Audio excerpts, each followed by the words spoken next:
Meus irmãos, nós vamos abrir a palavra do Senhor nesse instante, no Evangelho de João, capítulo 4, a partir do verso 43. Antes da leitura do texto, permita aos irmãos aqui dizer da minha alegria de estar voltando ao convívio da igreja, a ocupar o púlpito da igreja. Foram 3 domingos afastados. Como os irmãos sabem, lá em casa, praticamente todos nós tivemos Covid. Eu, graças a Deus, estou recuperado, estou bem. Vitória também está bem, Davi está bem, minha mãe está bem.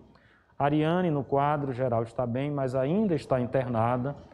Ela foi quem mais sofreu com o vírus e as consequências do vírus, Mas que Deus, eu tenho certeza disso, há de abençoá-la e em nenhum momento nós deixamos de confiar em Deus, perdemos a esperança, a serenidade. São tempestades, são lutas que Deus coloca no nosso caminho. Então, somente agradeço ao Senhor pela restauração, agradeço à igreja, os irmãos que oraram incessantemente, continuem orando, orando por Ariane, para que ela possa sair do hospital o mais rápido possível, para que os efeitos desse vírus terrível sejam nulos no organismo dela.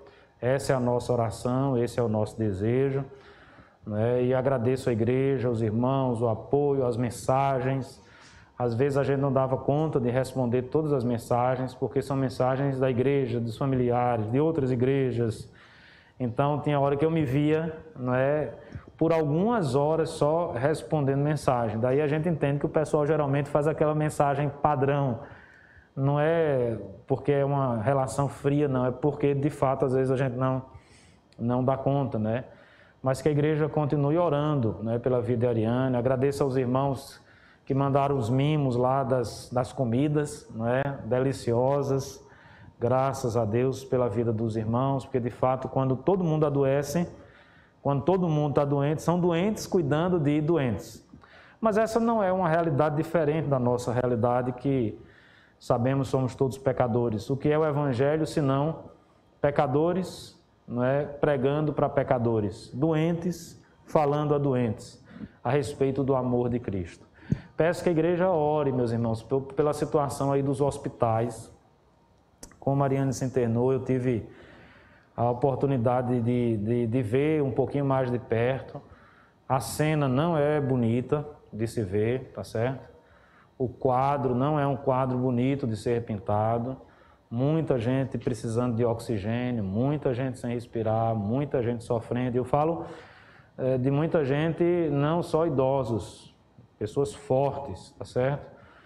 E que estão sofrendo mesmo, padecendo. A angústia toma conta do ambiente familiar, do ambiente hospitalar nesse momento, No hospital primeiro que a Ariane esteve, não nesse agora, uma pessoa que estava lá acompanhando o esposo, bem convalescido, até relatou que na hora que estava conversando com a médica começou a chorar, Da agonia que estava de tanta gente, não dando conta do atendimento. Então, está todo mundo sob uma pressão muito grande nesse ambiente hospitalar. Que os irmãos continuem orando, tá certo? Pelos profissionais de saúde também, que Deus esteja abençoando a todos eles. Então, a minha gratidão a Deus pelo meu restabelecimento, a minha gratidão a Deus, pela vida da Sétima Igreja, pelo carinho, pelo cuidado, pelas orações e as mensagens de apoio que os irmãos passaram, Continuemos em oração pela vida de Ariane, que está no hospital. Foi relatado também no grupo da igreja, Pastor Robson esteve internado. A gente sabe porque foi tudo junto ali, próximo, no mesmo momento. A irmã Zeni, graças a Deus, a informação é que o Pastor Robson já saiu, Zeni já saiu, Eveline ainda está no hospital, mas se Deus quiser melhorando. A esposa do pastor Lenildo, lá da cidade de Batalha, a irmã Jandira, estava internada também. A irmã Marluce Falcão, esposa do pastor Saulo, esteve entubada, mas as informações é que tem o quadro melhorado também a cada dia. Nós louvamos a Deus. Esses são alguns dos que eu estou lembrando. Tem muitos outros irmãos nossos presbiterianos, o seminarista Bruno, a Vânia, mãe dele, né? Vânia Ramires está também. Então, que os irmãos estejam apresentando aí a vida de toda a igreja, né? De todos esses irmãos que contraíram o vírus, mas que precisam, nesse momento, dos cuidados e, acima de tudo, das nossas orações. Muito bem, meus irmãos. Eu vou retomar de onde eu parei, tá certo? Eu tenho todo o respeito e uma parte inicial do meu ministério, eu sempre gostei de pregar sobre temas, tematicamente, e ainda às vezes uso esse expediente, mas de alguns anos para cá eu tenho pregado na sequência de alguns livros da Bíblia. E Deus tem me ensinado, inclusive, nessa prática, como a sua palavra é bendita e maravilhosa, não é? E como Jesus fala, de fato, através da Bíblia, porque mesmo seguindo uma sequência de texto previamente já estabelecida, digamos assim, como Deus fala de forma atual em situações pontuais que nós estamos vivenciando. Um exemplo disso é o que nós vamos meditar nesta manhã. Então, eu convido você a ler a partir do verso 43 do Evangelho de João, que diz assim: passados os 2 dias, Jesus saiu dali e foi para a Galileia, porque o próprio Jesus testemunhou que um profeta não tem honra na sua própria terra. Assim, quando chegou a Galileia, os galileus o receberam, porque viram todas as coisas que Jesus tinha feito em Jerusalém, por ocasião da festa a qual eles também tinham comparecido. Jesus foi outra vez a Caná da Galileia, onde tinha transformado água em vinho. E havia ali um oficial do rei, cujo filho estava doente em Cafarnaum. Quando ouviu dizer que Jesus tinha vindo da Judéia para a Galileia, foi até ele e pediu-lhe que fosse curar o seu filho que estava morrendo. Então Jesus lhe disse: se vocês não virem sinais e prodígios, de modo nenhum crerão. O oficial pediu mais uma vez: Senhor, venha antes que o meu filho morra. Jesus respondeu: vá, o seu filho vai viver. O homem creu na palavra de Jesus e partiu. Quando já estava a caminho, os seus servos vieram ao encontro dele, anunciando-lhes que o seu filho estava vivo. Então perguntou a que horas o seu filho havia se sentido melhor. Informaram: ontem, à 1h da tarde, a febre o deixou. Com isso, o pai reconheceu que aquela era precisamente a hora em que Jesus tinha dito a ele: o seu filho vai viver. E ele e toda a sua casa creram. Este foi o segundo sinal que Jesus fez depois de ir da Judéia para a Galileia. Amém. Que Deus abençoe essa palavra. Vamos orar mais uma vez, meus irmãos. Vou pedir a Simone, por gentileza, que nos eleve a Deus em oração nesse momento, pedindo a graça do Senhor ao ouvirmos a sua palavra. Senhor Deus, nós te agradecemos por esse momento.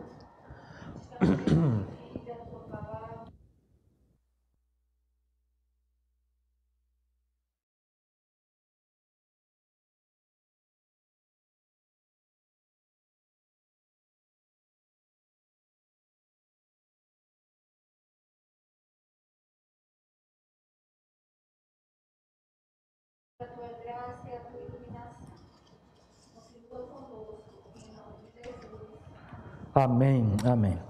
Meus amados irmãos, numa breve recapitulação, no Evangelho de João nós somos apresentados, já no início, lá no capítulo 1, ao Verbo que se fez carne.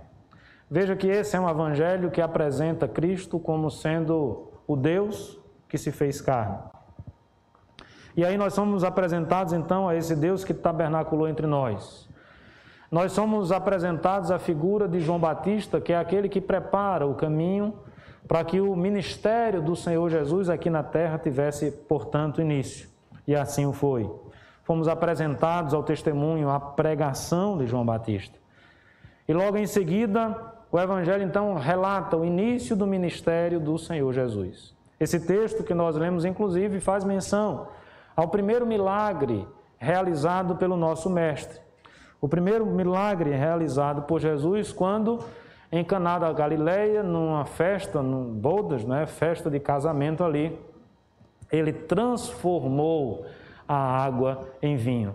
E o texto do Evangelho de João, então, continua a partir daí as suas narrativas, as suas afirmações a respeito do ministério, da pessoa e do testemunho do Senhor Jesus. Ele começa, então, a escolher os seus apóstolos, ele começa a andar, ele começa a pregar, a realizar sinais, milagres e maravilhas, e enfim, e até que fim, então, nós vamos adentrar no ministério extremamente profícuo, eficaz do Senhor Jesus, onde a mensagem do Evangelho é pregada, onde vidas são transformadas, onde o amor e as misericórdias de Deus são revelados na vida de tantas pessoas. E aqui não é diferente. Só que nesse caso em particular, e obviamente nós estamos diante de mais um milagre, de mais um grande prodígio que demonstra todo o poder do Senhor Jesus. Nós estamos diante de um milagre aqui de cura, um milagre, e não apenas de cura, mas que traz consigo algumas circunstâncias muito particulares, não é? Por exemplo, nós somos aqui apresentados ao relato de que o Senhor Jesus curou à distância, sequer ele estava perto. Em outros momentos ele curou perto, em outros momentos ele curou quem tocou em suas vestes, em outros momentos os relatos são variados, né? Ele faz uma lama com cuspe no chão e cura, e toca e pega, nesse caso específico. O seu poder é demonstrado de uma forma tão grandiosa que aquele jovem é curado sem sequer estar na presença do Senhor Jesus. O texto então relata, meus amados irmãos, eu queria que você olhasse mais uma vez para a Bíblia nesse momento, que estava diante de Jesus ali em Caná da Galileia, um oficial do rei.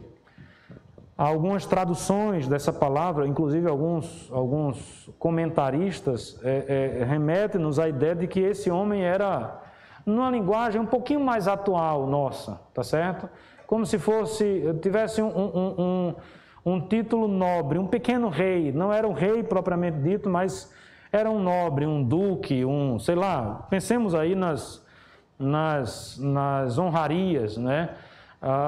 Que existem e que sempre existiram na história da humanidade com relação a homens que estão perto do poder, que não são necessariamente o governante em si, mas provavelmente esse homem aqui fazia parte do que nós hoje chamaríamos na nossa república do primeiro escalão, talvez um ministro de Estado. Eu estou falando de um homem importante politicamente falando. Eu estou falando de um homem que com certeza tinha recursos e tinha posses, mas que se apresenta a Cristo em desespero, que se apresenta a Cristo numa posição extremamente fragilizada, porque o seu filho estava doente e ele precisava solucionar o problema do seu filho. E ele encontra na pessoa do Senhor Jesus aquele a quem ele podia ou poderia recorrer, aquele que de fato poderia resolver o seu problema. Veja que o verso 46, no finalzinho, diz: havia ali um oficial do rei, cujo filho estava doente, em Cafarnaum. Quando ouviu dizer que Jesus tinha vindo da Judéia para a Galiléia, foi até ele e pediu-lhe que fosse curar o seu filho, que estava morrendo. Primeiro ponto que eu gostaria, meus amados irmãos, de destacar aqui é que o dinheiro é muito bom. O dinheiro abre muitas portas, mas o dinheiro não tem todo o poder. O dinheiro não tem todo o poder.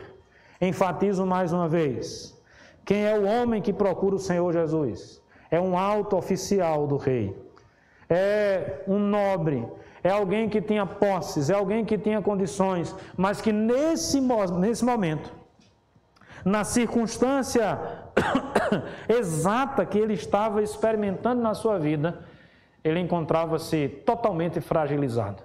Ele encontrava-se totalmente sem a menor condição de solucionar esse problema.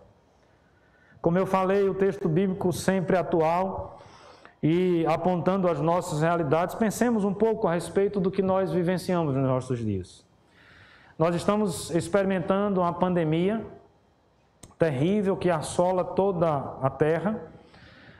Outras existiram, não é, ao longo dos anos. Talvez aquela que se compare a que nós estamos vivenciando hoje foi a gripe espanhola, lá 1918, 1919, 1920, né, numa proporção talvez até maior do que essa. A história, pelo menos no breve relato, não sou especialista nessa história, mas lendo alguma coisa, dá-se conta que em torno de 1/4 da população mundial, naquele período, foi contaminado com aquela gripe, influenza, né?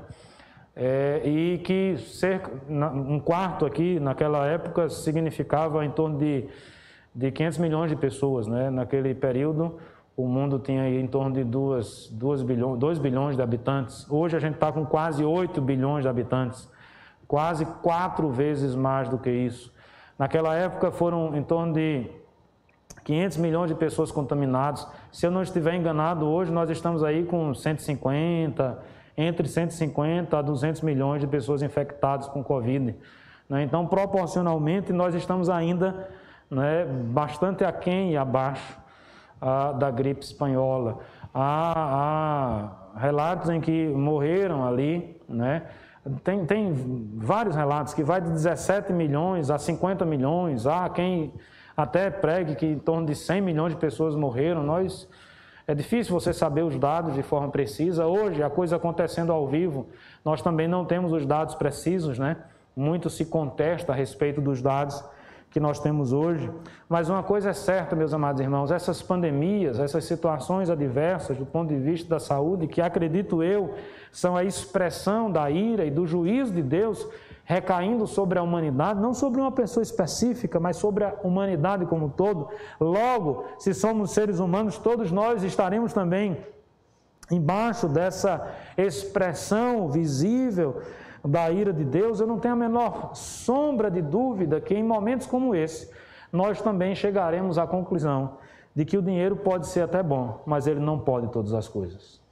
Porque os relatos, a experiência mostra cabalmente que pessoas que têm posses, pessoas que têm os melhores tratamentos, o acesso aos melhores tratamentos existentes, também morrem, também padecem da praga, né? Também padecem do vírus. O vírus também chega no corpo desta pessoa, deste milionário, deste bilionário, deste alto funcionário, seja lá do governo que for. Nós temos relatos sobre a Covid, por exemplo, que políticos de alto escalão morreram.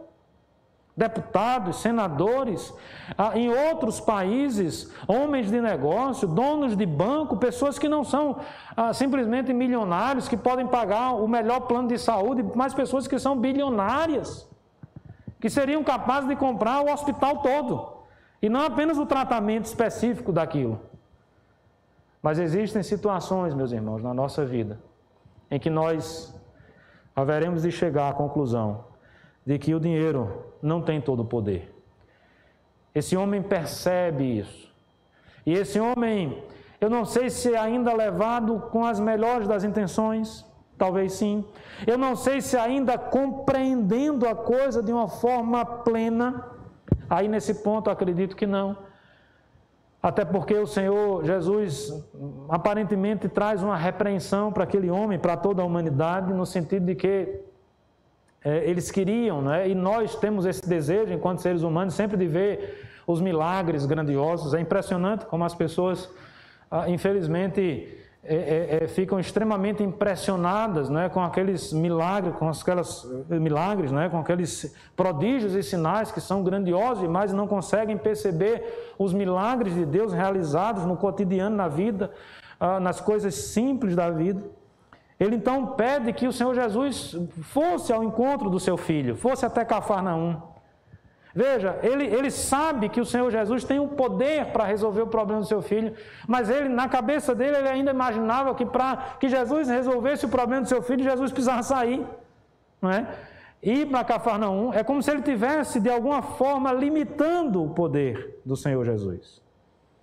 E todas as vezes que nós nos impressionamos demais ou desejamos demais as coisas extremamente extraordinárias do ponto de vista do visível, é como se nós estivéssemos também, mais uma vez, limitando o poder de Deus, como se Deus não pudesse agir no cotidiano, como se Deus não pudesse agir no silêncio do nosso quarto, como se Deus não pudesse agir na simplicidade das relações dessa vida. O Senhor Jesus, então, diz para aquele homem: se vocês não virem sinais e prodígios, vocês não conseguem crer. É como se Jesus estivesse dizendo assim: olha, a sua crença, ela repousa em quem faz ou repousa no espetáculo feito? Percebe o foco? A mudança de foco. Quantas e quantas pessoas muitas vezes buscam determinadas igrejas pelo espetáculo. O espetáculo que de alguma forma me faz sentir bem, que de alguma forma preenche a necessidade humana que eu tenho. Quando na realidade nós deveríamos buscar tão somente a Deus. Deveríamos buscar e ter o foco na pessoa do Senhor Jesus. O oficial pediu mais uma vez: Senhor, venha antes que o meu filho morra. Veja, esse homem é um homem de fé, mas ele apresenta ainda uma fé, como é que eu diria, que precisa ser aperfeiçoada. É como se ele dissesse assim, a impressão que eu tenho nessa frase de Jesus: pense comigo, avalie comigo. Veja, o filho está doente em outra localidade, ele chama Jesus. Jesus então traz uma mensagem e ele está tão desesperado e é como se ele dissesse assim: Jesus, eu sei que a gente quer ver as coisas e tal, para poder crer, mas venha logo, Jesus, porque se o Senhor não for logo, meu filho vai morrer. Eu pergunto, irmãos, e se o filho dele morresse, Jesus podia ressuscitá-lo? Então, mais uma vez, é como se ele estivesse restringindo o poder do Senhor Jesus. Como se ele dissesse assim: venha, porque se o Senhor não for agora, o problema não pode ser resolvido não, irmãos. Essa não é a verdade. O problema poderia ser resolvido naquele exato momento, como foi, mas o problema poderia ter sido resolvido também até mesmo se o filho daquele alto oficial tivesse morrido. Porque o Deus que nós servimos, e esse sim tem todo o poder, e não o dinheiro, e não a condição, o status social, esse sim tem todo o poder. Poder para fazer nascer, poder para fazer adoecer, poder para fazer curar, poder para ressuscitar, poder para dar vida, poder para salvar, porque o Deus que nós servimos é o Deus Todo-Poderoso. E é isso que o Senhor Jesus mostra naquele momento. Vocês querem os sinais? Senhor Jesus, vamos logo, meu filho vai morrer. Venha antes que meu filho morra. Está aí no verso 49. Jesus respondeu. Então Jesus, agindo com toda graça, com toda misericórdia, diz: vá, o seu filho vai viver. Precisamos enaltecer nesse momento a postura daquele homem, porque o texto diz: o homem creu na palavra de Jesus e partiu. Ele não viu, mas creu. E crença é isso. Para que a gente acredite, para que a gente tenha fé no nosso Senhor e Salvador Jesus Cristo, nós não precisamos ver. Necessariamente nós não precisamos ver. Meus amados irmãos, que lição preciosa nós vamos aprendendo nesse texto. A primeira que eu destaco é que o poder pode muito, o dinheiro pode muito, mas não tem todo o poder.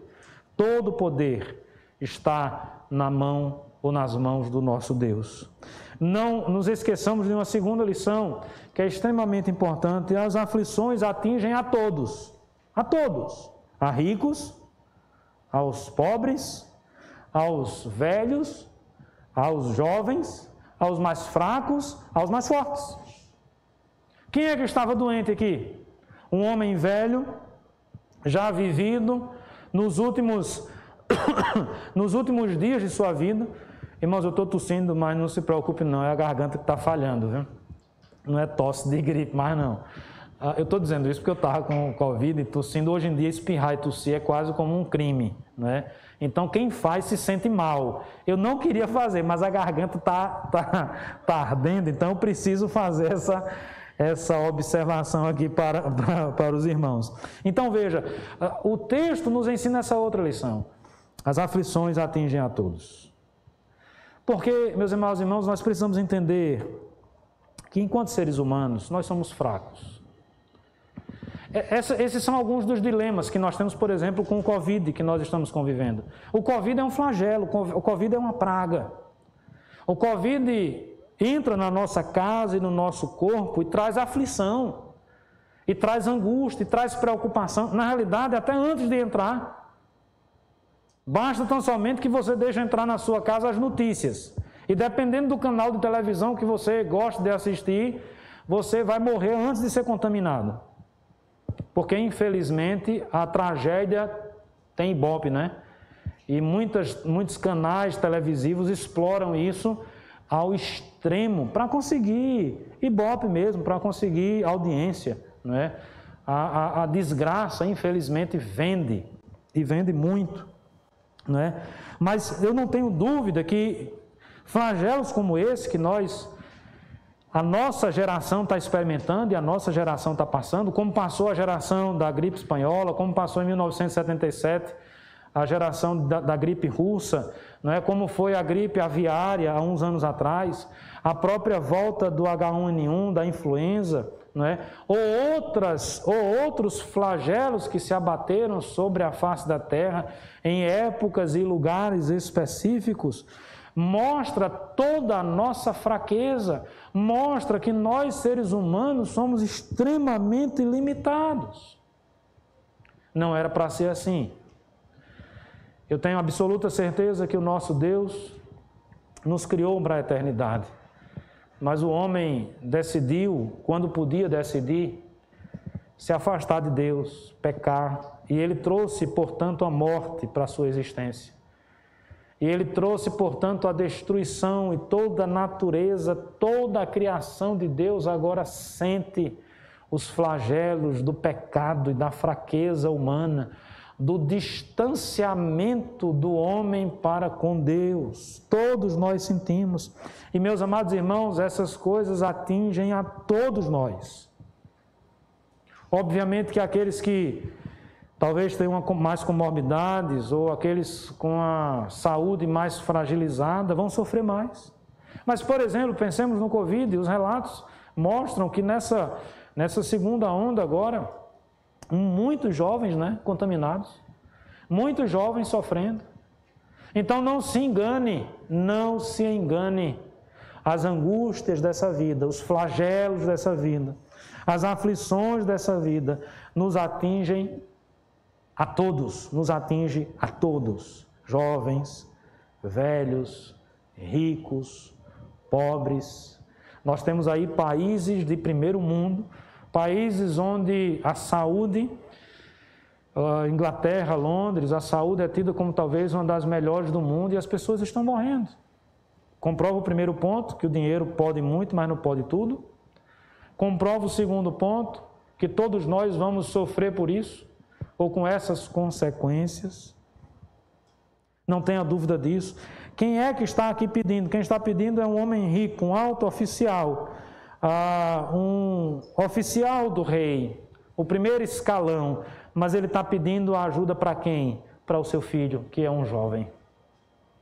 Nós não sabemos a enfermidade desse jovem, se era uma infecção viral, se era uma infecção bacteriana. O que nós sabemos é que ele estava com febre. E a febre é um sinal de que alguma coisa está errada no nosso corpo.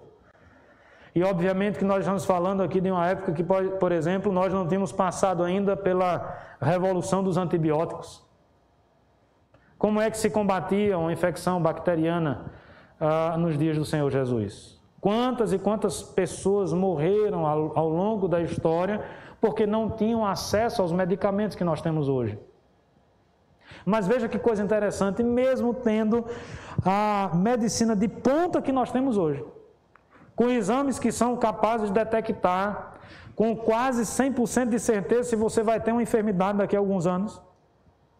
Câncer, por exemplo. Tem alguns exames que fazem essa varredura e diz, olha, você vai ter câncer.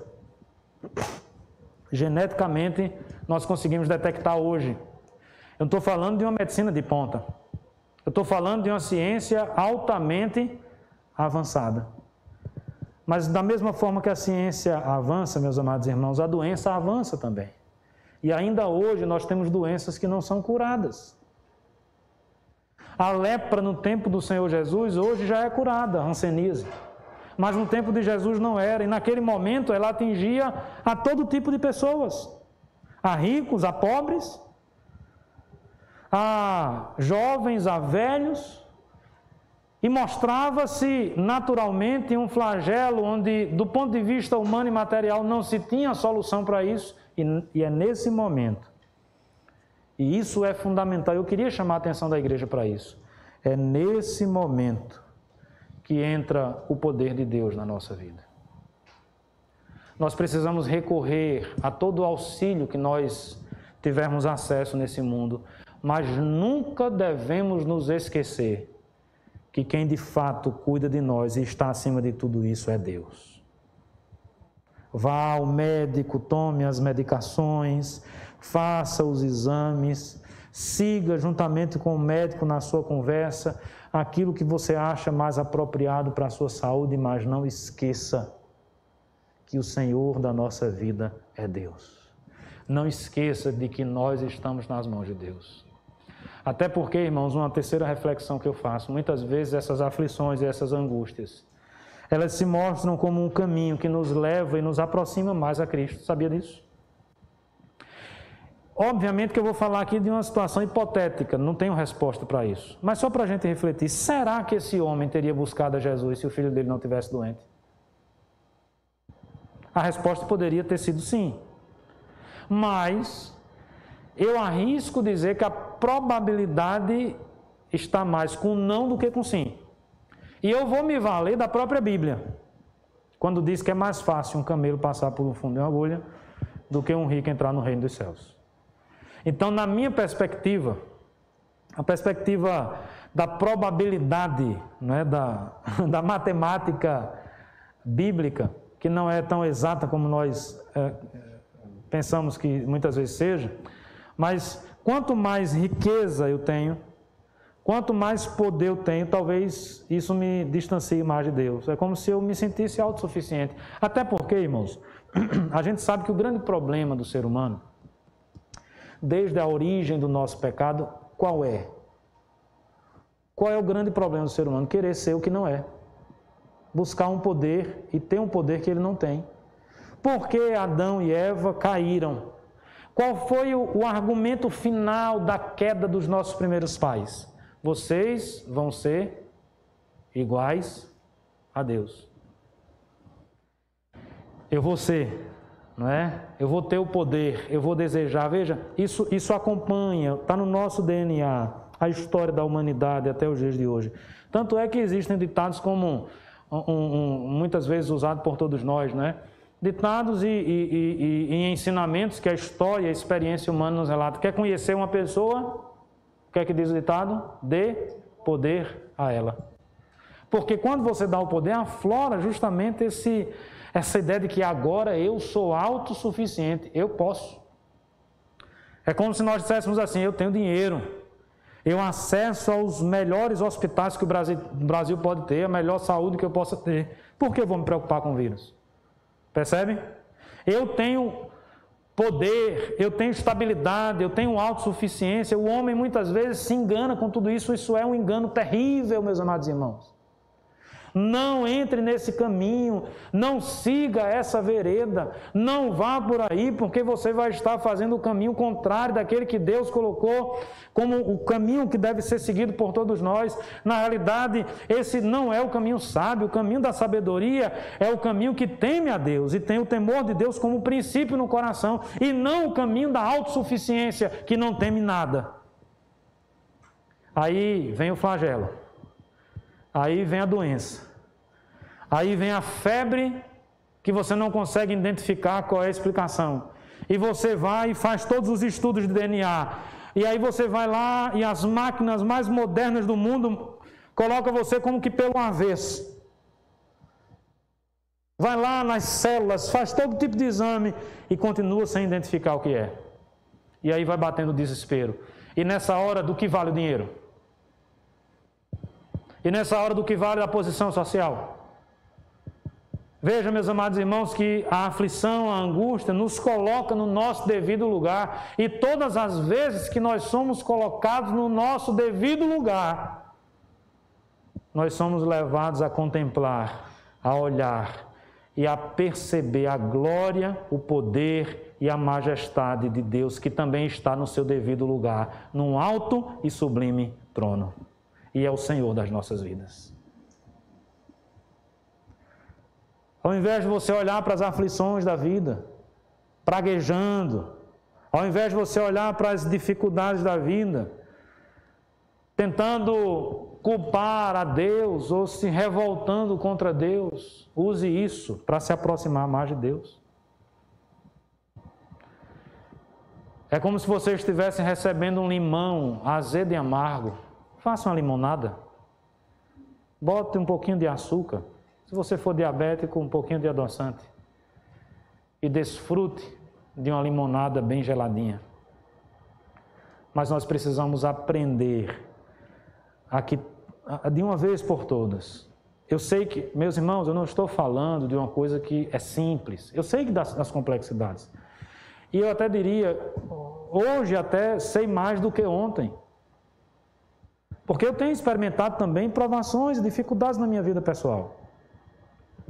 Mas até aqui, e louvado seja Deus por isso, eu não deixei de acreditar e, consequentemente, eu não posso deixar de dizer para os irmãos que todas as coisas cooperam para o bem daqueles que amam a Deus. Acreditem nisso, meu irmão. Até mesmo a tragédia pode se transformar em bênção na nossa vida. Porque se ela servir para nos aproximar mais de Deus, é uma tragédia abençoada. E se o dinheiro serviu para lhe afastar de Deus, é um dinheiro amaldiçoado. E se o concurso que você fez e lhe deu estabilidade, fez com que você se afastasse de Deus e começasse a achar que você é autossuficiente, esse concurso que você fez é maldição na sua vida. Os irmãos percebem, pastor, o que é isso? O senhor é contra concurso? Não. Já estou dizendo para a Vitória, Vitória começa a fazer concurso. Terminou já o ensino médio. Ou estuda, define, pensa, tem que seguir, a vida segue, mas não esqueça, minha filha, não esqueçamos, meus amados irmãos, que todas as coisas precisam nos levar a Deus. É por isso que eu, por exemplo, os jovens não dão muito espaço para a gente, os adolescentes menos ainda. O pastor hoje é uma figura que não é tão acessada como era antigamente. Mas se, por exemplo, os adolescentes, quando decidissem namorar, dissessem assim, eu vou pedir um conselho ao pastor. Na verdade, hoje os meninos não pedem nem conselho a pai e mãe, imagina pastor. De tão complicado que está a coisa. Mas se porventura tivesse assim aquele adolescente que gostasse muito do pastor, que entendesse o pastor assim como uma pessoa que pudesse dar a ele uma orientação, e no dia que ele decidisse namorar, ou tivesse na dúvida de namorar com fulano ou com fulana, se eu vou perguntar ao meu pastor o que é que ele acha. O meu conselho seria sempre o seguinte, eu partiria sempre desse princípio. Essa pessoa vai lhe aproximar de Deus? Esse é um dos conselhos. Obviamente que eu não vou falar todos. Não é objeto da nossa fala hoje. Essa pessoa vai lhe aproximar de Deus? Ótimo. Vai lhe afastar de Deus? Vai ser péssimo para você. Pastor, eu estou com 2 possibilidades de emprego. Eu estou com a possibilidade de mudar de cidade. Eu estou com a possibilidade de fazer isso. Pastor, o que é que o senhor acha? Isso vai lhe aproximar de Deus? Você fazendo isso, o nome de Deus vai ser glorificado. Você vai fazer isso para a honra e para a glória de Deus? Vá em frente, meu irmão. Deus vai lhe abençoar e você vai ser uma bênção. Mas se as suas escolhas refletem um coração autossuficiente, orgulhoso, e que pensa que pode fazer o que não pode fazer, me desculpe, mas você está caminhando a passos largos para a destruição da sua vida. Não se engane com essas coisas. Os flagelos, as aflições, as lutas atingem a todos nós, mas nós precisamos entender que todas elas servem para nos aproximar mais de Deus. Se antes eu orava menos, agora eu preciso orar mais. Se antes eu lia a Bíblia menos, agora eu preciso ler a Bíblia mais, porque eu preciso de conforto, eu preciso de alento, eu preciso sair dessa situação. O que foi que aquele alto oficial do rei fez? Ele recorreu a Jesus. Entre aspas aqui, quase que um ato de humilhação, concorda comigo? Porque do ponto de vista, pense, do ponto de vista humano, do ponto de vista político da época, quem é Jesus? E quem é um alto oficial do rei? Do ponto de vista humano, quem deveria pedir alguma coisa a quem? Era Jesus. Concordam comigo? Um galileu, um homem simples, um homem do povo, o pai era marceneiro, não tinha a projeção política, não tinha cargo político nenhum, não era um homem rico. A Bíblia diz que o Senhor Jesus não tinha sequer aonde reclinar a cabeça. Então, se existia alguém que deveria pedir alguma coisa a outro, era Jesus. A um alto oficial do rei, que provavelmente morava numa mansão, em palácios, que tinha vários serviçais, que comia as melhores comidas do mundo, talvez em taças de bronze ou taças de ouro, com talheres os mais finos possíveis, se vestia com a mais fina seda que o dinheiro podia comprar, mas naquele momento, o seu filho estava com febre, o seu filho estava doente, o seu filho estava morrendo, a seda não resolvia, a taça de ouro não resolvia, o palácio não resolvia, o dinheiro não resolvia, o establishment corporativo ali, governamental, não resolvia. É nesse momento que ele se aproxima de Deus. E ele pede, o texto diz que ele pediu: Senhor, ajuda para que meu filho não morra. É o ato do reconhecimento, da humildade. E aí, meus amados irmãos, nós somos apresentados mais uma vez a esse Deus de poder. E esse é o ponto final da nossa reflexão nessa manhã. Jesus é a revelação do poder de Deus entre nós. É a manifestação do poder de Deus entre nós. Esse Deus que é o nosso refúgio. Esse Deus que é a nossa fortaleza. Meus amados irmãos, Jesus tão somente falou: vá, o seu filho vive. Jesus pode nesse momento dizer assim: vá, Digley, para casa. Quando você chegar lá, a Ariane vai ligar, pedindo para você ir buscá-la. Ou ele pode dizer aos outros irmãos que estão enfermos: vá, está curado. O câncer não existe mais. Ele pode fazer isso. Eu não posso afirmar que ele vai fazer isso, mas eu posso dizer aos meus irmãos que ele pode fazer isso, porque ele é o Deus de poder, é o refúgio verdadeiro na hora da angústia e na hora da tribulação. É o poder a quem nós devemos primeiramente, prioritariamente recorrer. É Deus. Da mesma forma que o Senhor Jesus fez com aquele jovem, ele pode fazer hoje. Eu não tenho a menor dúvida disso. Eu já posso, inclusive, colher relatos do amor e do cuidado de Deus nessa nossa experiência. No tempo oportuno, no momento oportuno. Eu quero trazer, inclusive, alguns testemunhos para a igreja. Compartilhei, inclusive, uma palavra ontem, pela manhã, quem estava no culto de oração, viu? Não de uma coincidência, mas do ato de Deus agindo e abençoando várias pessoas, às vezes, ao mesmo tempo, seus filhos.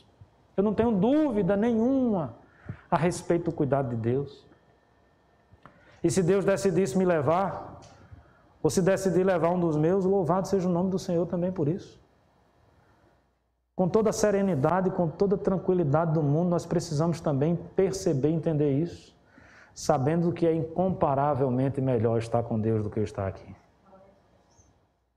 Se Deus resolver me levar essa semana, daqui a um mês, daqui a 10 anos, se Ele permitir que eu esteja, completando aí como um pastor aqui de Alagoas, Celso Lopes, completou 70 anos de ministério, há muitos anos atrás, já é falecido. 70 anos de ministério, estava com 90 e poucos anos de vida. Não é brincadeira não, eu não conheço ninguém que tenha chegado a essa marca, 70 anos de ministério.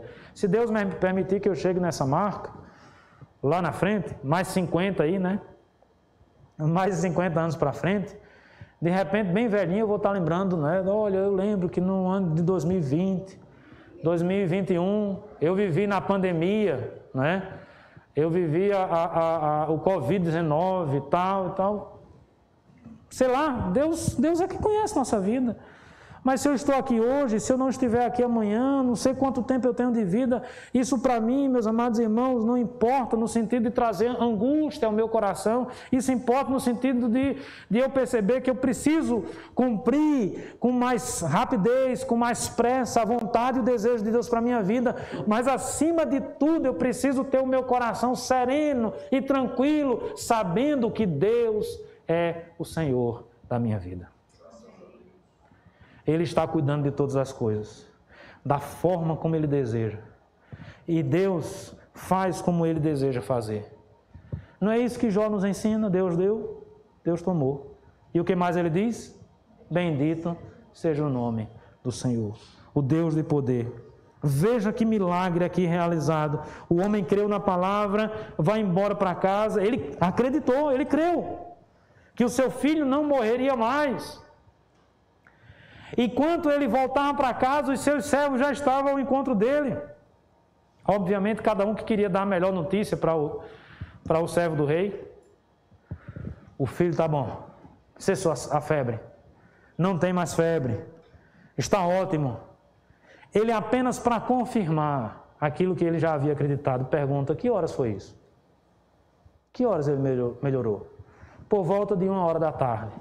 Aí ele lembra-se da palavra de Cristo. Foi nessa hora que Cristo disse: vai, o teu filho vive. Louvado seja o nome do Senhor. O Deus de milagres, o Deus de cura, o Deus que é refúgio, o Senhor da vida. Meus amados irmãos, nós não poderíamos estar em melhores mãos. Nós não poderíamos estar em melhores mãos.